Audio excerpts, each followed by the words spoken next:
दोस्तों नमस्कार। बिहार की राजनीति में एक नई चर्चा शुरू हो चुकी है और वो चर्चा का जो केंद्र बिंदु है वो नीतीश कुमार हैं और साथ ही में चिराग पासवान हैं।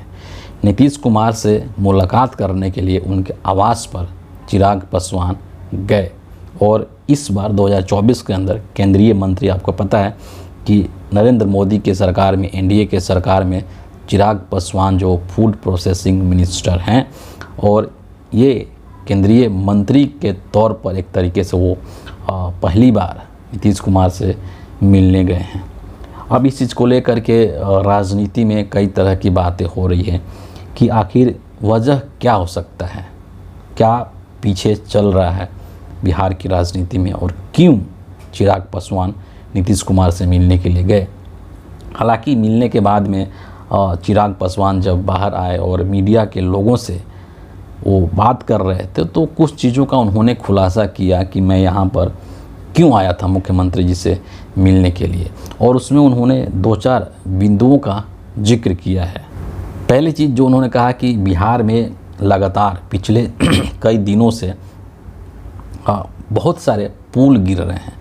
पिछले 10-15 दिनों में मुझे लगता है कि 12-13 पुल बिहार में गिरे हैं। तो ये जो इंफ्रास्ट्रक्चर का फेल्योर है और इसको लेकर के बात हुआ है मुख्यमंत्री जी से, और इसकी जांच होगी, पुख्ता तरीके से जांच होगी और इसमें जो लोग भी दोषी पाए जाएंगे उनके ऊपर कार्रवाई भी की जाएगी। एक बात उन्होंने कहा। दूसरी चीज़ रोज़गार को लेकर के कहा कि मुख्यमंत्री जी से रोज़गार के संदर्भ में बात हुआ कि बिहार के अंदर किस तरीके से यहाँ के युवाओं को, यहाँ के लोगों को रोज़गार मुहैया कराया जा सकता है। और इसी संदर्भ में उन्होंने एक और चीज़ का जिक्र किया कि बिहार के अंदर फूड प्रोसेसिंग प्लांट लगाया जाएगा, क्योंकि बिहार एक कृषि प्रधान राज्य है और यहाँ पर अगर फूड प्रोसेसिंग प्लांट लगता है तो उससे किसानों को भी फ़ायदा होगा।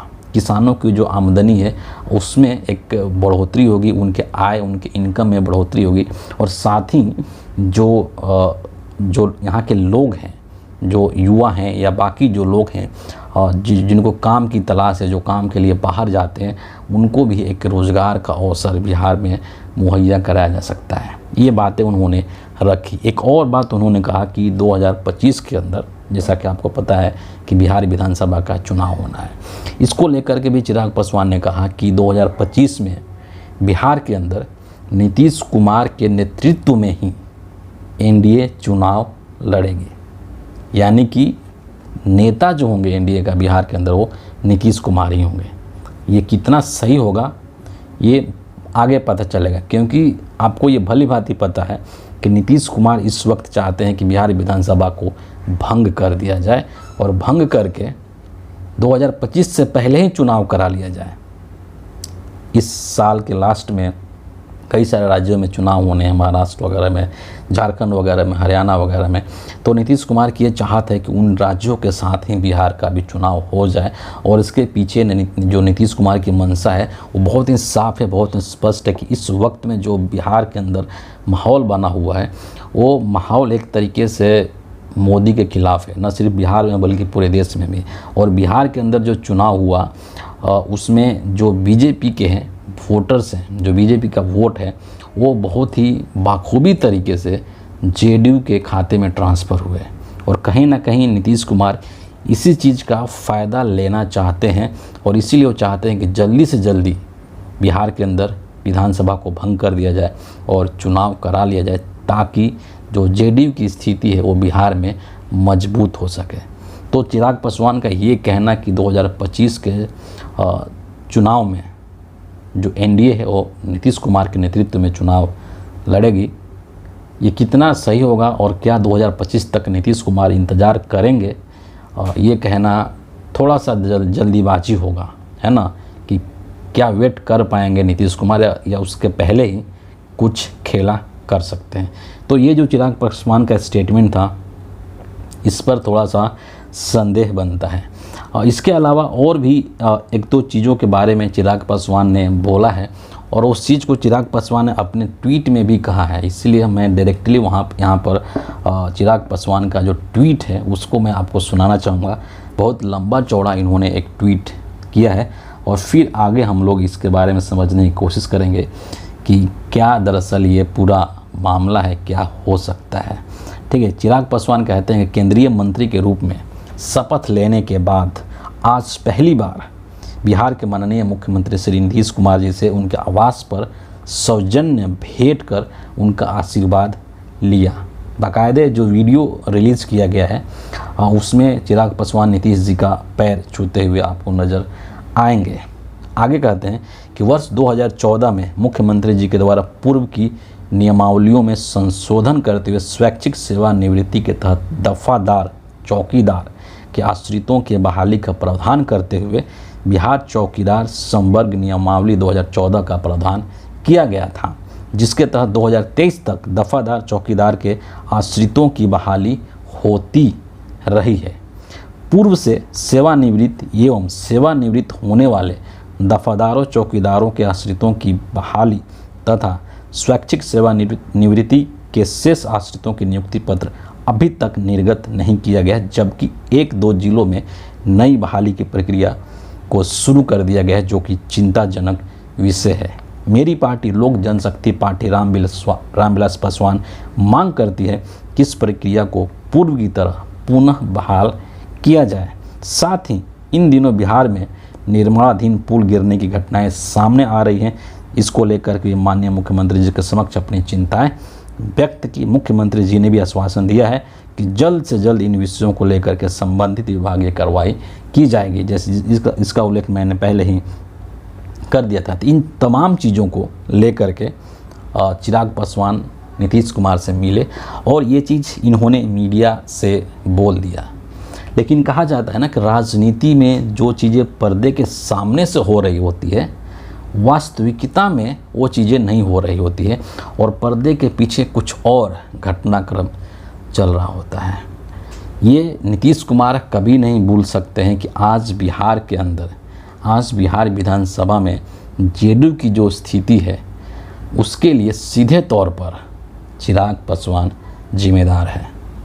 चिराग मॉडल को किस तरीके से केंद्र की मोदी सरकार ने, बीजेपी ने इस्तेमाल किया था जेडीयू के प्रत्याशियों को हराने के लिए पिछले चुनाव में, इस चीज़ को नीतीश कुमार अभी भूले नहीं हैं और ना ही वो भूलेंगे।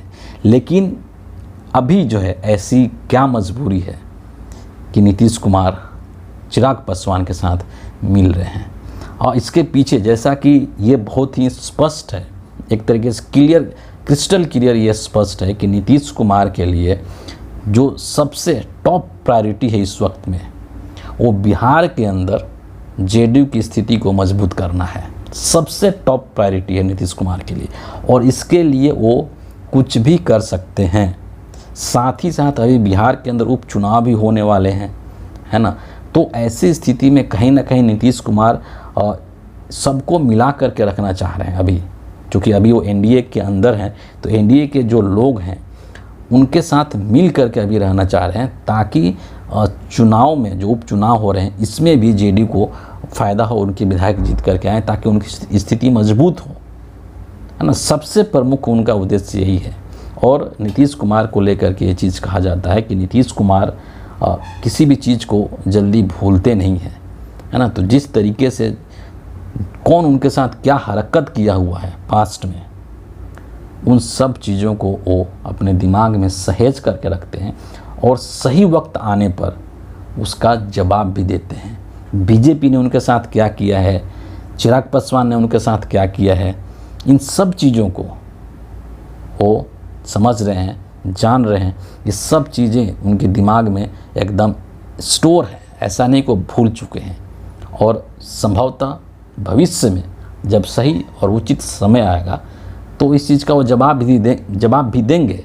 लेकिन अभी जो वक्त की तकाज़ा है कि बिहार के अंदर उपचुनाव में जेडीयू को अपना बेहतर परफॉर्मेंस देना है और साथ ही अगर आगे सपोज़ 2025 तक मामला जाता है कि बिहार विधानसभा का चुनाव 2025 में ही होगा और अगर नीतीश कुमार उस वक्त तक मान जाते हैं या उस वक्त तक इंतज़ार कर लेते हैं, तब भी वो चाहते हैं कि इन चीज़ों का फ़ायदा हो, क्योंकि बिहार के अंदर जो पासवान कम्युनिटी है उनकी एक अच्छी खासी आबादी है और जो चिराग पासवान की पार्टी है उनका पासवान वोटरों पर एक अच्छा पकड़ भी है। इस चीज़ को भी नीतीश कुमार अपने दिमाग में कहीं ना कहीं रख रहे हैं। दूसरी तरफ हो सकता है कि तेजस्वी यादव को भी एक मैसेज देना चाहते हो कि भैया ऐसा नहीं है कि सिर्फ तुम ही हो बिहार के अंदर, चिराग पासवान भी हैं जिन्होंने कि लोकसभा के अंदर बहुत अच्छे अपने उनका स्ट्राइक रेट था, 100% उनका स्ट्राइक रेट था, सभी के सभी उनके जो प्रत्याशी थे वो जीत गए थे। हालांकि चिराग पासवान और तेजस्वी यादव की तुलना करना बिहार के राजनीति के संदर्भ में मुझे नहीं लगता कि इतना ज़्यादा उचित है, लेकिन हो सकता है राजनीति संभावनाओं का खेल है और यहाँ पर एक एक घटनाक्रम के माध्यम से अपने विरोधियों को एक मैसेज देने की कोशिश की जाती है। और दूसरी चीज़ ये भी है कि राजनीति में कोई परमानेंट दोस्त नहीं होता और ना ही कोई परमानेंट दुश्मन होता है, बल्कि हर कोई मौके की नज़ाकत को समझते हुए अपने पक्ष में उसका इस्तेमाल करना चाहता है। और नीतीश कुमार तो राजनीति के बहुत बड़े माहिर खिलाड़ी हैं, धुरंधर खिलाड़ी हैं। तो सब चीज़ें चल रही है, एंड रिजल्ट क्या होता है ये आने वाला वक्त बताएगा। फिलहाल इस वीडियो के लिए इतना ही है। आप सभी का बहुत बहुत धन्यवाद।